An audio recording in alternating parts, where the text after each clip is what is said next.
বিসমিল্লাহির রহমানির রহিম। আসসালামু আলাইকুম ওয়া রাহমাতুল্লাহি ওয়া বারাকাতুহু। প্রিয় দর্শক, আপনারা দেখছেন engineer Rahimul YouTube channel. Engineer Rahimul YouTube চ্যানেলে আপনাদেরকে স্বাগতম। প্রিয় দর্শক, আজকে আমরা আলোচনা করব মধ্যপ্রাচ্য নিয়ে, অর্থাৎ আন্তর্জাতিক বিষয়। প্রিয় দর্শক, আপনাদেরকে আমি গতকাল একটা ভিডিওতে বলেছিলাম মধ্যপ্রাচ্যের সিরিয়ার কিছু আপডেট নিয়ে, এবং ওই ভিডিওর মধ্যে বলেছিলাম যে মধ্যপ্রাচ্যের যে সিরিয়া আছে, এই সিরিয়ার যে প্রেসিডেন্ট আছে, এই প্রেসিডেন্ট হচ্ছে প্রায় ক্ষমতা হারার পথে, অর্থাৎ বাশার আল আসাদ ক্ষমতা হারার পথে, এরকম একটা আমি নিউজ দিয়েছিলাম। প্রিয় দর্শক, নিউজটি আজকে অর্থাৎ রবিবার ভোরের দিকে সিরিয়ার যে প্রেসিডেন্ট আছে বাশার আল আসাদ, তিনি দেশ ত্যাগ করেছেন, এবং এর আগেও অনেকগুলো রাষ্ট্র তাকে পরামর্শ দিয়েছিলেন দেশ ত্যাগ করার জন্য, কিন্তু তিনি ক্ষমতার লোভে তিনি কোনো দেশ ত্যাগ করেন নাই। কিন্তু অবশেষে যখন বিদ্রোহী গোষ্ঠীরা হামা দখল করার পর হচ্ছে এক একটা অঞ্চল বিজয় আসে, এরকমভাবে তিনি খোঁজ খবর শোনেন। কিন্তু এভাবে যখন দামেস্কের কাছাকাছি আসছে, তখন পর্যন্ত কিন্তু ইরানের যে গণমাধ্যমগুলো আছে, ইরানের গণমাধ্যম বলেছিল যে হচ্ছে বাশার আল আসাদ যে আছে তিনি পালানে, তিনি তার দেশের মধ্যে আছেন। কিন্তু যখন সেই বিদ্রোহী গোষ্ঠীরা যখন দামেস্কের দখল করে ফেলে, এই খবর যখন বাশার আল আসাদের কাছে আসে, তখন তিনি কি করেন, তিনি তার যে প্রাইভেট বিমান আছে, এই প্রাইভেট বিমানে করে তিনি দেশের যে বর্ডার আছে, বর্ডারের পাশ দিয়ে দেশ ত্যাগ করেন। প্রিয় দর্শক, এইখানে একটা বিষয় আছে, সেটা হচ্ছে যখন বাশার আল আসাদ তার প্রাইভেট বিমানে করে দেশ ত্যাগ করেন, তারপর এখানে বলা হয় যে তার সপরিবারে, অর্থাৎ ওনার যে পরিবারে যতগুলো সদস্য আছে তাদের সবাইকে নিয়ে, কোনো নেতাকর্মীদেরকে কিন্তু এখানে নেওয়া হয় নাই, শুধু তাদের যে পরিবার আছে তাদের পরিবারকে নিয়ে প্রাইভেট বিমানে বর্ডারের কাছ দিয়ে যখন যায়, কিছুক্ষণের মধ্যেই তাদের যে রাডার আছে, রাডারের সাথে সংযোগ বিচ্ছিন্ন হয়ে যায়। প্রিয় দর্শক, এইখানে দুইটা পয়েন্ট আছে। এক হচ্ছে কেন এই রাডারের সাথে সংযোগটা বিচ্ছিন্ন হলো, অর্থাৎ তিনি কি আদৌ কি বেঁচে আছেন, নাকি হচ্ছে অন্য কোন দেশে চলে গেছেন, এইটা খোঁজ খবর যেন পৃথিবীর আর কেউ জানতে না পারে, এর জন্য রাডারের সাথে সংযোগ নিজেই বিচ্ছিন্ন করেছেন। প্রিয় দর্শক, ছোট্ট একটা বিষয় এখানে, সেটা হচ্ছে প্রাইভেট বিমানের মধ্যে যেহেতু গেছে, প্রাইভেট বিমানের মধ্যে কিন্তু এরকম অপশন আছে যে হচ্ছে তিনি কিছুক্ষণ যাওয়ার পর বিমান থেকে চাইলে রাডারের সাথে সরাসরি সংযোগটা বিচ্ছিন্ন করা যায়। প্রিয় দর্শক, আর একটা বিষয় আছে যে ওই দেশের যে সেনাবাহিনী আছে, অর্থাৎ বাশার আল আসাদের যে সেনাবাহিনী আছে, এই সেনাবাহিনী হতে পারে যে হচ্ছে তার বিমানটি ক্র্যাশ করে ফেলেছে।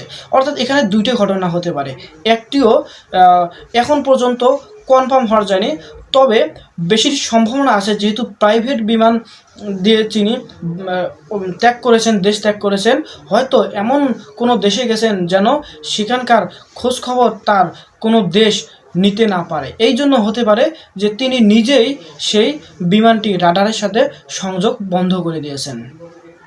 প্রিয় দর্শক, এখানে একটা বিষয় আছে, আমাদের ইসলামের মধ্যে আছে যে সিরিয়ার মধ্যে 12 বছর যুদ্ধ হবে, অর্থাৎ 12 বছর যুদ্ধর পরে সিরিয়াটা হচ্ছে স্বাধীন হবে। প্রিয় দর্শক, আজ সেই দেখেন স্বাধীনতা অর্জন করেছে। এই যে তুরস্ক যে আছে, তুরস্কের যে ইন্টেলিজেন্স আছে, এই ইন্টেলিজেন্সের সহায়তায় সেখানকার যে বিদ্রোহী গোষ্ঠী আছে, এই বিদ্রোহী গোষ্ঠীরা সেই ইরান এবং রাশিয়া এবং আরও অন্যান্য যে সিরিয়া যে ধর্মাবলী, অর্থাৎ সিরিয়ার যে অনুসারী আছে, তাদের কোণঠাসা করে ফেলেছে একদম পুরো এই তুরস্কের ইন্টেলিজেন্স। প্রিয় দর্শক, তুরস্ক যে আছে, এই তুরস্কের এই বিজয়ের পরে এখানকার যে বিদ্রোহীরা আছে, বিদ্রোহীদেরকে সেই দামেস্কের যে সাধারণ মানুষ আছে, তারা ফুলের মালা দিয়ে গ্রহণ করে নিয়েছে, এবং তারা সবাই একে ধারে বলতেছে তারা আজ স্বাধীনতা অর্জন করেছে। প্রিয় দর্শক, একটু চিন্তা করেন, যা 50 বছর ওর বাবা, অর্থাৎ বাশার আল আসাদের বাবা সহ 50 বছর প্রায় এই সিরিয়াটা পরিচালনা করতেছে, অর্থাৎ শাসন করতেছে। মূলত এখানে শাসন নয়, আমি এটা কখনোই শাসন বলবো না, এটা শাসনের নামে শোষণ করতেছে, শোষণ করেছে এই পুরো 50 বছর যাবৎ। প্রিয় দর্শক, এইখানে তুরস্কের যে মদতে যে ইন্টেলিজেন্সের সহায়তায় যে বিদ্রোহী গোষ্ঠী আছে, তারা কিন্তু এখন আর সেনাবাহিনীকে মারতেছে না, কারণ পুরো সিরিয়াটা তাদের, অর্থাৎ দামেস্ক হচ্ছে পুরোটাই দখল করে ফেলেছে। প্রিয় দর্শক, এখানে যে তাদের যে সেনাবাহিনী এবং অন্য অন্য যে রাজনৈতিক দলগুলো আছে, তারাও হচ্ছে সেই বিদ্রোহী গোষ্ঠীকে আমন্ত্রণ জানিয়েছেন এবং বলেছেন যে তারা যেভাবেই দেশটা পরিচালনা করতে চাবে, তারা সেভাবেই তাদেরকে সহায়তা করবে। প্রিয় দর্শক, এখানে গুরুত্বপূর্ণ একটা বিষয় আছে, সেটা হচ্ছে সেই তুরস্ক যে প্রেসিডেন্ট, তিনি খুবই বুদ্ধিমত্তার একটা কাজ করেছেন। এখানে যে যারা বিদ্রোহী গোষ্ঠী আছে, তারা কিন্তু আর সেনাবাহিনীকে মারতেছে না। কেন মারতেছে না, এখানে একটা বিষয় আছে, কারণ তারাও মুসলিম, যারা এখানে বিদ্রোহী আছে তারাও মুসলিম, এবং সিরিয়ার যে সেনাবাহিনী আছে তারাও মুসলিম। ওখানে আবার আছে আমেরিকার একটা বাহিনী আছে এবং ইসরায়েলের একটা বাহিনী আছে, এখানে বুঝতে হবে আমাদেরকে। অর্থাৎ যদি এখানে এই তুরস্কের মদতে যে বাহিনীটা ওখানে দখল করেছে দামেস্ক, এবং তারা যদি এই বিদ্রোহী গোষ্ঠী যদি সিরিয়ার যে সেনাবাহিনী আছে তাদেরকে যদি এখানে মারা হয়, তাহলে সেখানে যে ইসরায়েল আছে এবং এই ইসরায়েল এবং আমেরিকার যে, প্রিয় দর্শক, এখানে একটা বিষয় বুঝতে হবে, সেটা হচ্ছে যে যে আহ, তুরস্কের যে ইন্টেলিজেন্স আছে, এই ইন্টেলিজেন্স সহায়তায় বিদ্রোহী গোষ্ঠীরা যখন দখল করে ফেলেছে, তখন তাদের সেনাবাহিনীকে কিন্তু আর আক্রমণ করে, অর্থাৎ সেনাবাহিনী দলে দলে আত্মসমর্পণ করতেছে সেই বিদ্রোহী গোষ্ঠীর কারণে। এবং সেখানকার অন্য অন্য যে নেতাকর্মীরা আছে, অন্য অন্য যে দলগুলো আছে, তারা তারা তাদেরকে আমন্ত্রণ জানিয়েছে এবং তাদেরকে বলছে যে হচ্ছে আপনারা যেভাবে দেশটাকে পরিচালনা করতে যাবেন, আমরা সেভাবেই দেশটাকে পরিচালনা করব। এবং যে তুরস্কের যে প্রেসিডেন্ট আছে রিসেপ তাইয়েপ এরদোয়ান, এই রিসেপ তাইয়েপ এরদোয়ান এক অন্যতম বুদ্ধিমত্তার পরিচয় দিয়েছেন।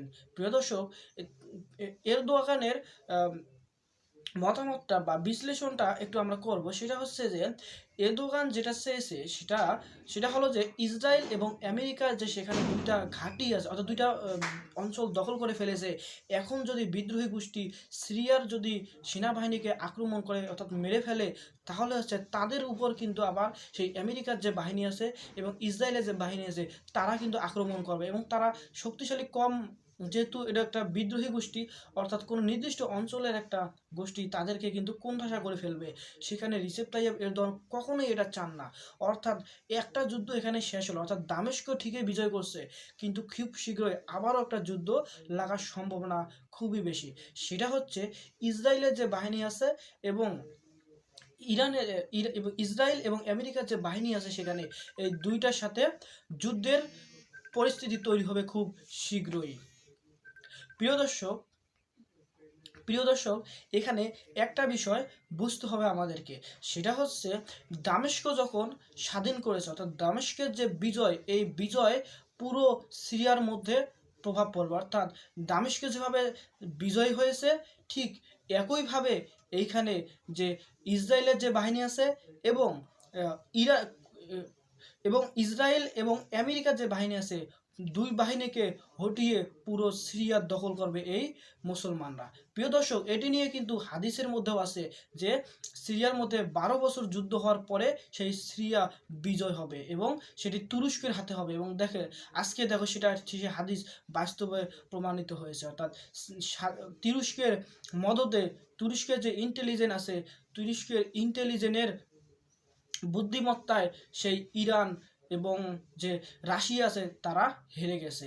প্রিয় দর্শক, এরদোগান যখন নির্বাচিত হওয়ার পরেই কিন্তু সেখানকার যে ইন্টেলিজেন্সের প্রধান আছে, নামটা আমার এই মুহূর্তে মনে পড়তেছে না, এই ইন্টেলিজেন্সের প্রধানকে কিন্তু সেখানে পররাষ্ট্রমন্ত্রী করা হয়। কেন করা হয়, এখন একটু বিশ্লেষণ করে দেখি।